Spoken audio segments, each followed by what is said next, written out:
আসসালামু আলাইকুম, welcome to কেমেডো channel. আজকের ক্লাসে আমরা কুমিল্লা বোর্ড 2019 কোশ্চেন সলভ করব।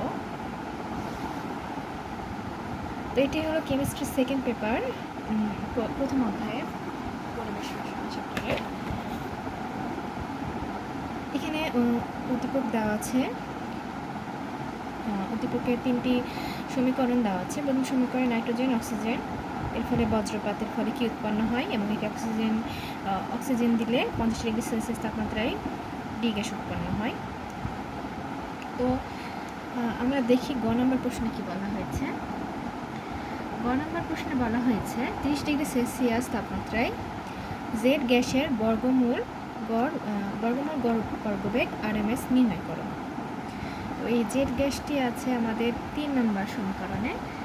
তো আমরা প্রথমে এই অঙ্কটি সলভ করব।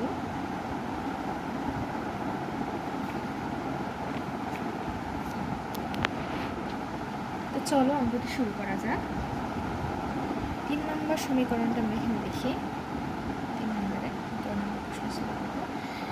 3 নম্বরে আছে মিথেন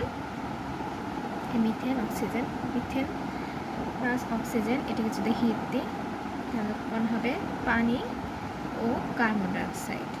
অর্থাৎ জেড গ্যাসটা আমাদের হলো কার্বন ডাইঅক্সাইড, এটি হলো আমাদের জেড।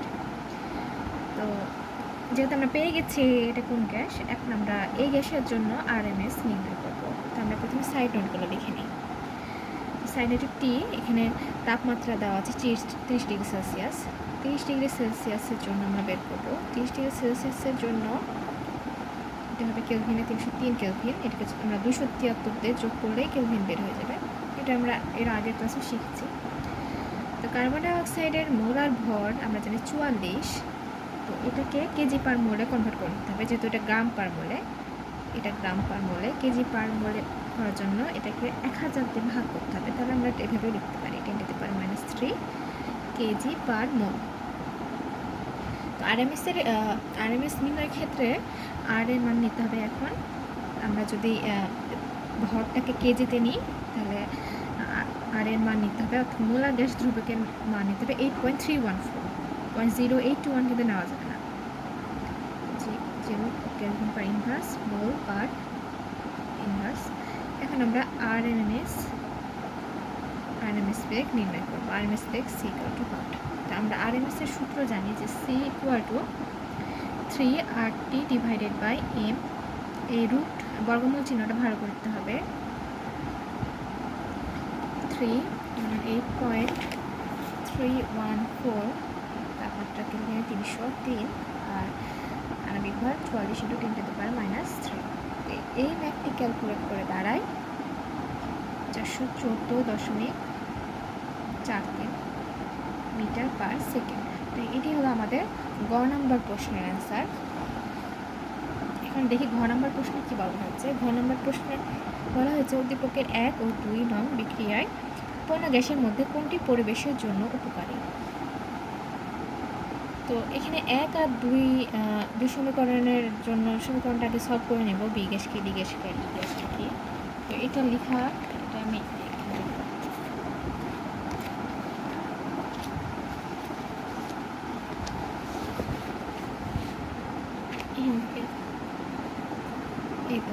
এখানে আছে নাইট্রোজেন আর অক্সিজেন বজ্রপাতের ফলে নাইট্রিক অক্সাইড উৎপন্ন হবে। এক্ষেত্রে আরও অক্সিজেন দিয়ে আমরা হিট দিই তাহলে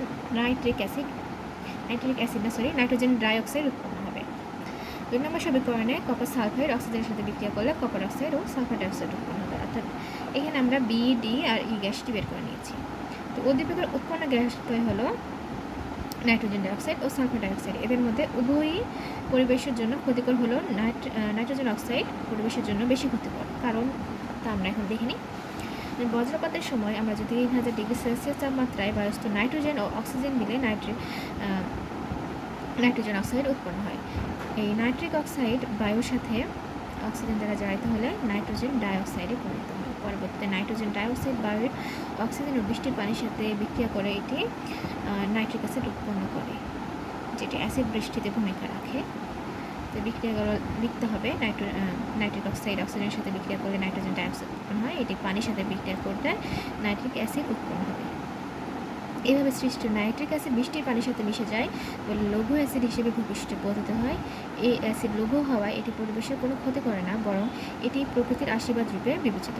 কারণ সাধারণ বৃষ্টির পানির সাথে যে লঘু নাইট্রিক অ্যাসিড মাটিতে পতিত হয় তা মাটির ক্ষারকীয় উপাদানের সাথে বিক্রিয়া করে বিভিন্ন নাইট্রিক লবণ উৎপন্ন করে। এই লবণগুলো গাছপালা সার হিসেবে গ্রহণ করে তাদের পুষ্টি ও বৃদ্ধি সাধন করে। এই জন্য বজ্রবৃষ্টির পর গাছ লতা পাতা সজ্জিত ও দ্রুত বৃদ্ধি প্রাপ্ত হয়। এভাবে ক্যালসিয়াম নাইট্রাইট, ম্যাগনেসিয়াম নাইট্রাইট উদ্ভিদ তার শিকড়ের মূলরূপ দিয়ে গ্রহণ করে তার পুষ্টি কার্যক্রম সুসম্পন্ন করে। এখন আমরা যে নাইট্রিক অ্যাসিডকে ক্যালসিয়াম অক্সাইডের সাথে বিক্রিয়া করাই, ক্যালসিয়াম অক্সাইডের সাথে বিক্রিয়া করলে দেখো হচ্ছে ক্যালসিয়াম নাইট্রেট উৎপন্ন হচ্ছে, আর ম্যাগনেসিয়াম অক্সাইডের সাথে বিক্রিয়া করলে ম্যাগনেসিয়াম নাইট্রেট উৎপন্ন হচ্ছে। অপরদিকে 2 নম্বর সমীকরণে যদি বিক্রিয়ায় উৎপন্ন সালফার ডাইঅক্সাইড বিভিন্ন প্রকার প্রভাবকে উপস্থিতিতে অক্সিজেনের জলীয়বাষ্পের সাথে বিক্রিয়া করে শক্তিশালী সালফিক অ্যাসিড গঠন করে। আমরা জানি সালফিক অ্যাসিড নাইট্রিক অ্যাসিড অপেক্ষা বেশি শক্তিশালী অ্যাসিড এবং এটা অ্যাসিড বৃষ্টিতে অনেক বেশি ভূমিকা রাখে। কিন্তু নাইট্রিক অ্যাসিড এখান থেকে নাইট্রোজেন উৎপন্ন হয়, যেটা পরবর্তীতে গাছের যে হচ্ছে পুষ্টি উপাদান সরবরাহের ভূমিকা রাখে। কিন্তু সালফিউরিক অ্যাসিডকে এটি বৃষ্টির প্রভাবে পিএইচ মান হ্রাস করে এবং মাটিতে বাষ্পীভূত অণুজীব মারা যায়। এর ফলে মাটির উর্বরতা হ্রাস পায়, ফসল উৎপাদন হ্রাস পায়। আবার অ্যাসিড বৃষ্টির প্রভাবে জলাশয়ের পানির পিএইচ হ্রাস পায়। এর ফলে কী হয়, মাছ ও অন্যান্য জলজ প্রাণী অক্সিজেন স্বল্পতার কারণে মারা যায়, ফলে জলমণ্ডলের ইকোসিস্টেম চরমভাবে নষ্ট হয়। অ্যাসিড বৃষ্টির কারণে ঐতিহাসিক স্থাপনা, ধাতব সেতু ব্যাপকভাবে ক্ষতিগ্রস্ত হয়। তাছাড়া বায়ুতে সালফার ডাইঅক্সাইড বেশি হলে উদ্ভিদকোষ ধ্বংস হয়ে যায় ও পাতা শুকিয়ে যায়, সবুজ ক্লোরোফিল নষ্ট হয়ে যায়। এর ফলে উদ্ভিদের বৃদ্ধি বাধাপ্রাপ্ত হয়। সুতরাং উপরিউক্ত আলোচনার প্রেক্ষিতে আমরা বলতে পারি যে নাইট্রোজেন ডাইঅক্সাইড গ্যাস পরিবেশের জন্য উপকারী। তো আশা করি আমরা আজকের ক্লাসটা বুঝতে পেরেছি। আমি অঙ্কগুলো লিখে করাই আর এই থিওরিগুলো আমি আমার বই থেকেই দেখাই। আপনাদের যদি কোনো সমস্যা হয় অবশ্যই আমার কমেন্ট সেকশনে জানাবেন। আজকের মতো ভিডিও ভালো লাগলে সবাই লাইক করবেন, শেয়ার ও সাবস্ক্রাইব করে পাশে থাকবেন। আল্লাহ হাফিজ।